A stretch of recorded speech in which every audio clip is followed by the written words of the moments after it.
Amahoro y'Imana nabe kuri mwese mukurikiye chano yitwa Hindura TV. Uyu munsi tugiye kurebera hamwe bimwe mu bimenyetso bitanu bikoreka yuko uwo muntu muri kumwe mu rukundo atakigukeneye, atakigushaka. Muri makeya urimo kumubangamira kuba uri mu buzima bwiwe kano kanya, kuba uri mu buzima bwe akaba arimo kubangamirwa, kandi yarakoze ko ashoboye kose akwereka yuko atakigukeneye, atakigushaka, atakikwifuza mu buzima bwiwe, ariko wowe ukanga kubibona. Tugiye kurebera hano bimwe bimenyetso bitanu rero bikwereka yuko rwose ariko kwirukana ngo umuvire mu buzima bwiwe kuko atakigukeneye, atakikwifuza, adashaka yuko ukomeza kuba mu buzima bwiwe. Mbaye ikaze rero. Iyi ni channel rero yitwa Hindura TV. Nimba ugeze hano ubwa mbere kandi subscribe yuko gufungura n'inzogera kugira ngo ibiganiro nk'ibi ngibi ntibikabigucika, ujye bibonera ku gihe. Ndetse nimbe usanzwe kuhahora no umugisha ukomeye. Aha tugeze no tubikesha naho twifuza gushyika, no tuhateganyamo Imana ijye guhereza umugisha mwinshi cyane utagabanyije. Uyu munsi rero tugiye kurebera hano bino bimenyetso. Iyi video niza kugufasha, wibuka kuyirayikinga, wandike na comment ubwire ngo nayikunze, uyisangize na bamwe mu nshuti zawe kugira ngo babashe kumva ibi bintu. Nje mugiye kubana kuri mikoro, nitwa Eric Niyokwizerwa. Mbahaye ikaze.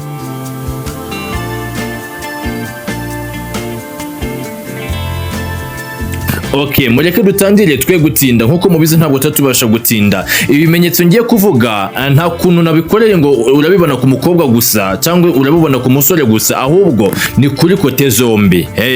Ntuzabibona ku muntu murimo mukundana ari umusore, uzamenye neza yuko atazaba akigushaka. Ntuzabona ku muntu murimo mukundana ari umukobwa, uzamenye neza yuko nawe atazaba akigushaka. Rero ibimenyetso ngiye kuvuga biri kuri kote zombi, nta kuntu nabikoreye ku muntu umwe wenyine. Tuba twakoze ubushakashatsi tukabashakira ibimenyetso byinshi bigiye bitandukanye kugira ngo tubakore video z'umwimerere kandi zifite isuku, zisukuye, ariko twabahitiyemo bitanu by'ingenzi kandi bikunze kugaragara cyane muri relationship z'abantu mu gihe batakifuzanya, mu gihe bamaze guhagana urukundo, badashaka yuko barukomezanya. Ibyo bimenyetso, ikimenyetso cya mbere na mbere, uwo muntu uzatangira kumubonaho yuko atakikwitaho nkuko byari bisanzwe. Muri make azacika intege mu kukwitaho. Uyu muntu murimo mukundanye nubona atangiye gusa nkaho acika intege mu kukwitaho, atakiguhamagara nkuko bikwiriye, cyangwa ngo agusabe amakuru yawe, cyangwa yumve ashishikajwe no kumenya ibyawe biguturutseho, wiriwe gute, waramutse gute, wariye, ese wagiye hehe, muri make gahunda zawe niziye, ukumva uwo muntu nta kuntu gishishikajwe n'ibyo bintu. Ukumva muri make ubaye wariye, ibyo ni mu kazi kawe, ubaye utariwe nabwo ibyo nabyo ni mu kazi kawe. Ukumva muri make we nta kintu na gito kimushishikaje ku buzima bwawe, kumenya amakuru yerekeye n'ubuzima bwawe. Agacika intege mu kuguhamagara, agacika intege mu kukwandikira message, agacika intege mu kugusura, agacika intege mu kukwitaho. Nimba yaraguhaga gift zigiye zitandukanye ukabona agiye acika intege, nimba yarakwisohokana ahantu runaka ukabona naho agiye acika intege, ibyo byose urabimubwira nta kibikora. Nimba yaraguhaga nk'amafaranga runaka yo kugufasha mu buzima cyangwa se mu bundi buryo bundi butandukanye, ukabona ibyo bintu nta kibikora, ukabona rwose asa nkaho ari kukwihunzaho, akwikuraho, akagabana communication hagati yawe nawe, akagabanya ibiganiro biguhuza nawe. Uyu muntu ujye umenya neza yuko atakigukeneye mu buzima bwiwe. Nshuti yanjye, urimo uramutindira kuva muri urwo rukundo, urimo uramutindira kumusohokera mu buzima bwiwe, kuko ibi bintu ari kukwereka birakwirukana, bikubwira ngo nsohokera umvira mu buzima, bikubwira ati nsohokera umvira mu rukundo. Uyu muntu urimo uramutindira, nimba ujye umubonaho kino kimenyetso, nshuti yanjye, ukwiye gushyiraho akadomo. Icyo ngicyo ni ikimenyetso kiza ku mwanya wa mbere simusiga, kikwereka neza yuko uyu muntu urukundo rwawe yaruhazi, atakigukeneye yuko mukomezanya urukundo, atakigukeneye yuko mubana. Uyu muntu nimba umubonaho kino kimenyetso, nshuti yanjye, ushaka waba wigendera hakiri kare, kuko burya kwinginga cyane bihanishwa igisuzuguro, cyangwa se bihanishwa agasuzuguro. Nuramuka uwinginze umuntu cyane kandi ari kukwereka bino bimenyetso, azagusuzugura icyuya kikurenge. Icyo rero ni ikimenyetso cya mbere simusiga, kikwereka neza yuko uyu muntu atakigukeneye mu rukundo, uyu muntu atakigushaka mu buzima bwiwe, uyu muntu atakikwifuza mu mibereho yiwe, nta mwanya kigufitiye mu mutima we, nta mwanya kigufitiye mu buzima bwiwe. Icyo ngicyo ni ikimenyetso cya mbere kikwereka yuko uwo muntu yatangiye kuguhaga mu rukundo, yatangiye kukwirukana mu buzima bwiwe, atakigushaka rwose. Nimba ujye ukimubonaho rwose, ukwiriye gukora ibi bintu kandi ukabyizera neza yuko 86% ari ukuri. Ikindi kimenyetso cya kabiri kikwereka neza yuko uwo muntu yatangiye kuguzinukwa urukundo rwawe cyangwa se atakigushaka mu buzima bwe barimo kukwirukana.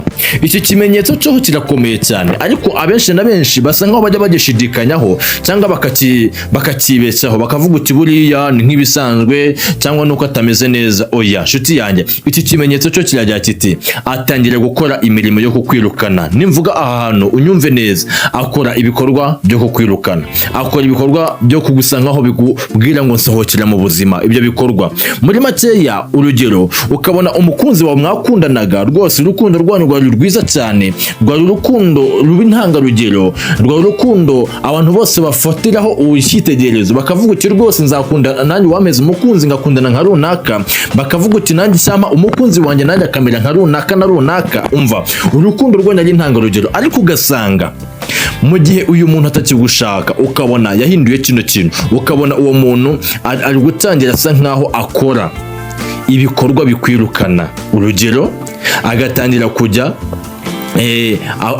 agutendekeraho abandi, agatangira kujya agutendekeraho abandi, agatangira kujya akwereka yuko rwose utari uw'agaciro mu buzima bwiwe, agatangira kujya avugana n'abandi bakobwa cyangwa se n'abandi bahungu mu gihe atajyaga avugana nabo. Nshuti yanjye, uri gushaka iki? Ushaka kwereka iki kindi? Nimba urimo kubona icyo kimenyetso kimeze gutyo, ni icyo uri gushaka yuko akwereka kindi, ariko kukubwira yuko wowe utagifite agaciro mu buzima bwiwe. Musohokere mu buzima, akundane n'uriya arimo kuvugisha. Icyo ngicyo ni ikimenyetso gikunze abantu bakunze gusa nkaho ngo birengagiza bakavuga uti buriya ngo ni ya ngeso y'abantu runaka. Oya nshuti yanjye, nimba wakundanaga n'umukunzi wawe ukamenya amakuru yuko watangiye gutereta abandi bantu atari asanzwe bafite, wenda ngo aba yaraguterese abafite, ukamenya amakuru ko atangiye gutereta abandi bantu, urashaka iki? Wasohotse muri urwo rukundo rwe kari kukwirukana. Nimba wakundanaga n'uwo muntu ukabona ari kuza asomana n'undi mukobwa cyangwa se n'undi muhungu mu maso yawe, ukabona message arimo arazandikirana n'undi muntu ubireba, amaso yawe abireba, ukabona ari gukora ibikorwa bikwirukana, nshuti yanjye, wakigendeye n'icyo gutuma umutindira kumuvira mu buzima bwiwe.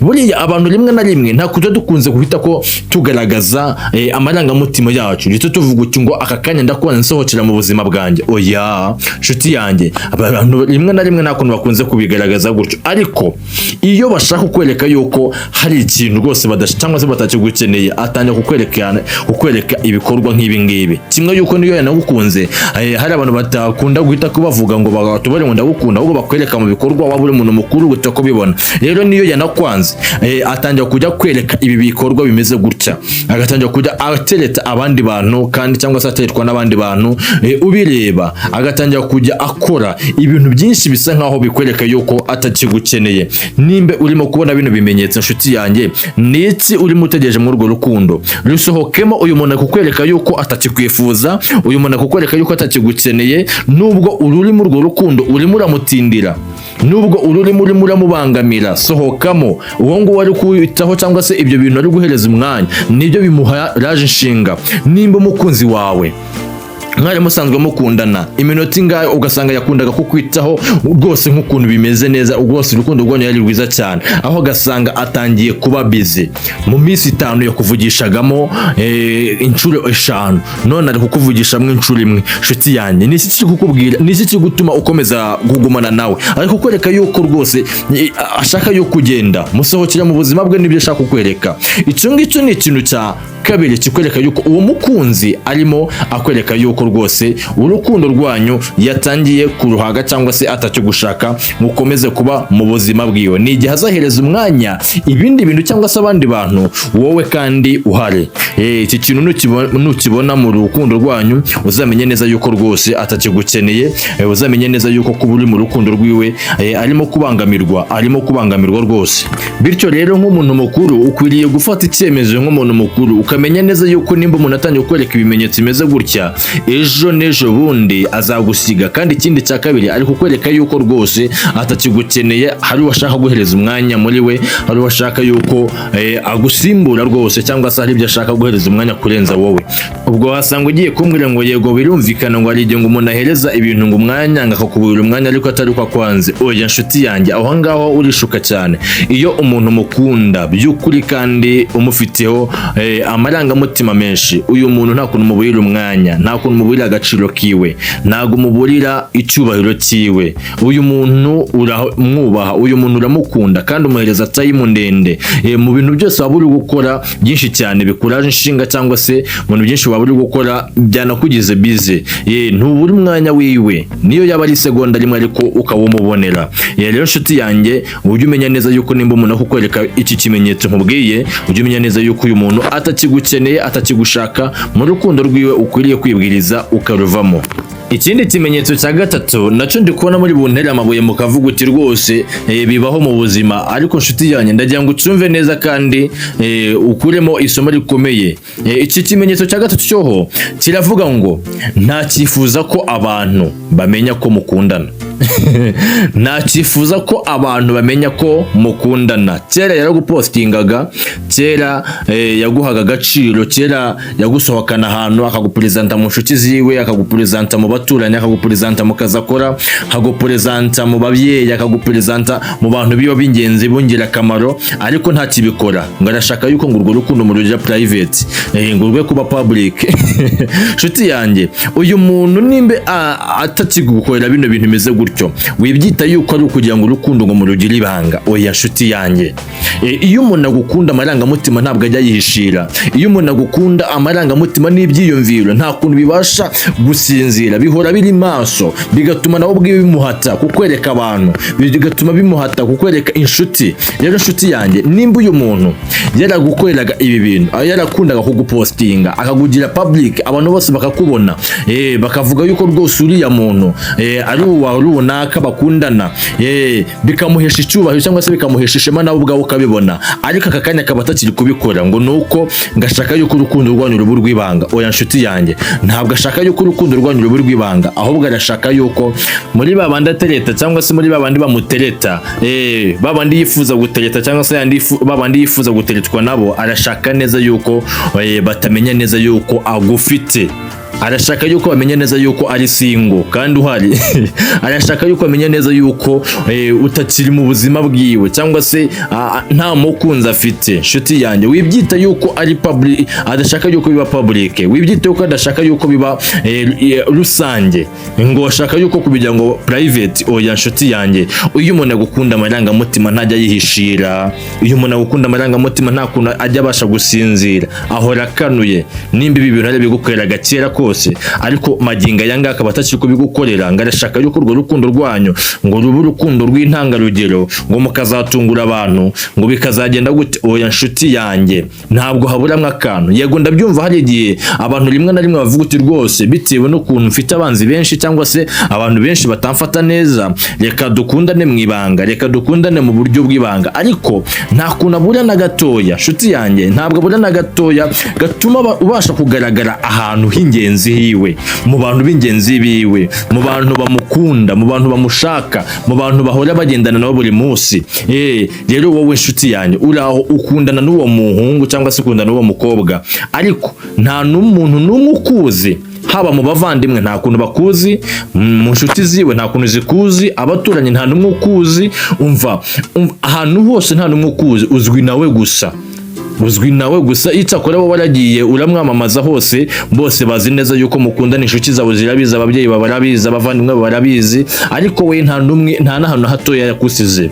Nshuti yanjye, none urimo urambwira ngo urwo n'urukundo? Nshuti yanjye, nimba arimo kukwereka ikimenyetso ukabona ibintu asigaye bigira private, ukabona nta kibigira public ngo bijye ku karubanda, ukabona abantu bose nta n'umwe ukuzi kandi cerebere bakuzi, nshuti yanjye, kikukwereka yuko atakigushaka. Icyo kimenyetso kikukwereka yuko atakigukeneye mu bantu biwe, cyangwa se atakigushaka kukwereka mu bantu b'inshuti ziwe, cyo yamaze kuguhaga, yamaze kukurambirwa, ashaka kugendana n'ibindi bishya. ushaka cyangwa se ibindi amaso yifuza kureba, umutima wifuza gufata. Yanjye rero nizere yuko uri kugenda usobanukirwa akantu ku kandi, nimbe usanzwe ubonaho uyu muntu tutari kwajya ku kimenyetso cya kane, nimbe usanzwe ubonaho uyu mukunzi wawe bino bimenyetso nkubwiye bitatu, ibingibi nkubwiye bitatu, umenye neza yuko uyu muntu atagukunda, uyu muntu atakigukeneye mu buzima bwiwe, uyu muntu atakigushaka mu buzima bwiwe bw'urukundo, yuko ubugumamo, umenye uko ubigenza. Ikindi kimenyetso cya kane rero kikwereka yuko umuntu rwose atakigukeneye, atakeneye gushaka mu buzima bwiwe, yamaze kukurambirwa, ni igihe noneho gahunda ziwe azigira ibanga, gahunda zimubyarira umusaruro cyangwa se zimugira umumaro z'ejo hazaza hiwe, plani ziwe akabigira ibanga. Urugero, kera yari asanzwe akubwira yuko rwose mu mishinga yiwe nawe urimo, nawe ubwiwe uri umushinga we, muri gahunda ziwe nawe urimo, nawe ubwiwe uri gahunda yiwe, ariko noneho aka kanya nta kibikubwira. Niyo mugeze nko mu biganiro wumva mu mutwe we harimo ibizamugira umumaro wiwe wenyine, wowe ubwawe nta gushyiramo. Ukamubata n'urugero, ejo se urategura yuko tuzakora iki, ejo ndategura kuzakora iki n'iki, wowe ubwawe nta kunagushyiramo. Ukamubata se mu mishinga yawe y'ahazaza urateganya iki, n'icyo yifuza kugeraho, akakubati rwose ndifuza kugera ku bintu runaka njyenyine, ariko ntakuvuga ngo turifuza kuzagera ku bintu runaka turi kumwe. Inshuti yanjye, umuntu atanya kujya gukinga gahunda ziwe z'ejo hazaza z'ubuzima bwiwe, akatangira kubugira ibanga kuri wowe. Ubundi abantu bakundana nta kuntu ubuzima bwabo babugira ibanga ku bakunzi babo. Akenshi na kenshi amarangamutima dukundira yuko twakihishira mu byerekeranye n'urukundo. Urukundo rugira imbaraga, urukundo rufite imbaraga z'umwihariko. Iyo umuntu yagukunze, umuntu akwiyumvamo, umuntu agukunda by'ukuri, akumenera amabanga y'ubuzima bwiwe, agenda akubwira buri kimwe cyose ku buzima bwiwe, abasha kujya agupfundura agaseke kagize k'amabanga yose y'ubuzima bwiwe. Rero nshuti yanjye, nimba ubuzima bwiwe ari kubugira private kuri wowe kandi rwose bwakwiye kuba public, nshuti yanjye, uyu muntu yatangiye gucika intege mu rukundo, nta kuntu akigukeneye, ntabwo akigushaka. Uyu muntu rwose arimo sa nk'akubwira yuko wamutindiye kumuvira mu buzima bwiwe, hari undi yenda kuzabibwira. Nshuti yanjye rero, nimba uri kumva kino kimenyetso cyangwa se kubona kino kimenyetso mu rukundo rwanyu, ugushaka watangira kujya wigendera, kuko ejo n'ejo bundi azagusiga mu rukundo, hanyuma utangire ubure uko ubigenza. Kandi yaragiye kwereka ibimenyetso bikwirukana yuko atakigukeneye mu rukundo rw'iwowe ntubibone. Icyo ni ikimenyetso cya kane gishobora kukwereka neza yuko uwo muntu muri kumwe atakigushaka nk'urwo rukundo, asa nk'ari kukwirukana mu buzima bwiwe, atakigukeneye. Ikindi kimenyetso cya gatanu ari nacyo cya nyuma, iki kimenyetso nshuti yanjye kirakomeye cyane. Ni igihe none uzasanga umukunzi wawe cyangwa se uwo muntu murimo mukundana kino gihe, ni igihe uzasanga noneho atangiye kujya agushyira hasi y'abandi cyane, akagushyira hasi y'abandi. Urugero, akaza kubati ngo wari uzi neza yuko runaka asigaye yambara neza kukurusha, asigaye yambara ikanzu nziza kukurenza rwose, asigaye yambaye ipantaro nziza kukurusha, yambara ikote ryiza kukurenza, umva asigaye yisiga amavuta meza, uyu runaka asigaye agenda ingendo itandukanye n'iyawe. Muri makeya wazajya wiga kugenda nka kuriya, wazajya wiga kwambara nka kuriya. Nshuti yanjye, urashaka kubwiza iki kindi yuko atakigukeneye mu rukundo? Urashaka avuza ingoma? Nimba urimo kubona kino kimenyetso kimeze gutya, nshuti, nimba urimo kubona kino kimenyetso kimeze gutya mwa runo rukundo rwanyu, umukunzi watangiye kugushyira hasi y'abandi cyane, akwereka yuko rwose benshi bafite ibya mirenge kukurenza, akwereka yuko rwose atakinyuzwe nawe, akirimo kurarikira abandi. Nshuti yanjye, ibi bintu uyu mukunzi wawe yatangiye kugucika intege mu rukundo, arimo arakubwira ati genda umvire mu buzima, hari abandi bafite ibyo wowe udafite, hari abandi bafite ibyo wowe ngukeneye ariko nkaba ntari kubikubonamo. Nshuti yanjye rero, nshuti, nimbe icyo kimenyetso usanga ukibona, iki ni ikimenyetso kimusiga cya gatanu cya nyuma, kikwereka neza yuko uyu mukunzi wawe yatangiye gucika intege mu rukundo, cyangwa se uyu mukunzi wawe atakigukeneye, atakikwifuza, atakigushaka. Nimba uri kukimubonamo, nshuti yanjye, tindira, va muri urwo rukundo, nta kuntu akigukeneye, nta kuntu akigushaka. Urimo uramutindira kuba uri muri urwo rukundo, uri kumubangamira. Rusohoke mugende, kuko uyu muntu nta kuntu akigukeneye. Nshuti yanjye rero, ibi bimenyetso bitanu nguteguriye, nimba usanzwe bimubonaho ibi byose nk'uko mbikubwiye, cyangwa se ukamubonamo kimwe muri ibi ngibi twavuze, nshuti yanjye, ukwiriye kumenya neza yuko uyu muntu atakigukeneye gusa gusa ukwiriye kugenzura neza ukareba hari igihe rwose amarangamutima banagenda ahinduka ukabona nubwo ari kugenda akora ibyo ngibyo ariko aragukunda. Ukwiriye kugenzura neza ukareba. Gusa ibi bimenyetso nkubwiye bigenda bihurira iyo tubihuje n'imico y'abantu ndetse n'ibyo tugenda dukora mu bushakashatsi bigenda bihura cyane bitewe n'itayito kwa turimo tugano cyangwa se n'iki cyigisho kwa turimo tuvugaho. Nimba inshuti yanjye rero iyi video yagufashije ntiwibagirwa kugenda ukanza subscribe kuri channel yitwa Hindura TV, wibuka gufungura n'inzogera iyi video, wibuka kuyilikinga, wandike no muri commentaire tubwire ngo nayikunze, hanyuma uyisangize na zimwe mu nshuti zawe kugira ngo zibasha kumenya bino bintu ejo nejo bundi zitazagwa mu ruzi zirwitikiziba cyangwa se zitazakomeza kwirukanka inyuma y'umuyaga kandi nyamara umuyaga utawirukanka ngo ufate. Ndagushimiye cyane rero wowe wakanze kuri no video ukayifungura. Imana igureze umugisha mwinshi cyane kandi ikomeza kuguhaza uburame. Ndagushimiye. Njyewe nitwa Eric niyo kwizerwa, niwe ugutegurira nakugezaho ibi bintu byose. Tuzahure mu yindi video. Ciao ciao, ndabakunda cyane naho butaha.